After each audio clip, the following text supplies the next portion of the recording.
Hello everyone, and thank you for joining me today for this presentation, the title of which is Estimation of Ischemic Heart Disease Risk by Heated Tobacco Product Use. Background and objective. It has only been several years since heated tobacco product, called HTP, was launched, so there's not enough evidence regarding the health effects on humans, including long-term cohort studies. But many clinical studies investigating biomarkers during HTP use has been conducted, and those results suggest disease risk may be reduced compared to smoking.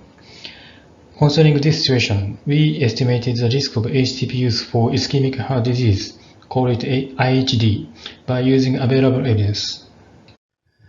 This estimation of IHD risk was performed by applying IHD-related biomarkers to the mechanism of increased IHD risk with number of cigarettes.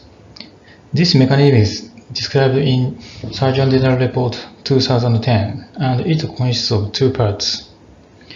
This slide shows the first part. Based on the results of 5 cohort studies, the range of more than 5 cigarettes per day, call it CPD, the relationship has been shown to be linear. In the range of less than 5 CPD, IHD risk rises differently, since it's necessary to connect points A and B. This slide shows the second part of this mechanism. This mechanism shows IHD risk increase by different way in the range of less than 2 CPD and more than 5 CPD. In the range of less than 2 CPD, it can be explained by 2 steps. Firstly, based on the cohort study results, increased platelet aggregation, called PAG, is shown to increase IHD risk, and clinical studies show even less than 2 CPD increases PAG. Secondly, the degree of IHD risk by applying this increase of PAG to the relationship in Figure 1 is same level to IHD risk by less than 2 CPD increase in several epidemiological studies. That means only increase of PAG contributes to IHD risk in less than 2 CPD. In the range of more than 5 CPD, hemoglobin, HDL cholesterol, and fibrinogen, which are other factors related to IHD risk. But in the range of less than 2 CPD, these 3 factors don't change. I applied clinical study data of HTP to this mechanism. At first, I applied biomarker data to the range of less than 2 CPD.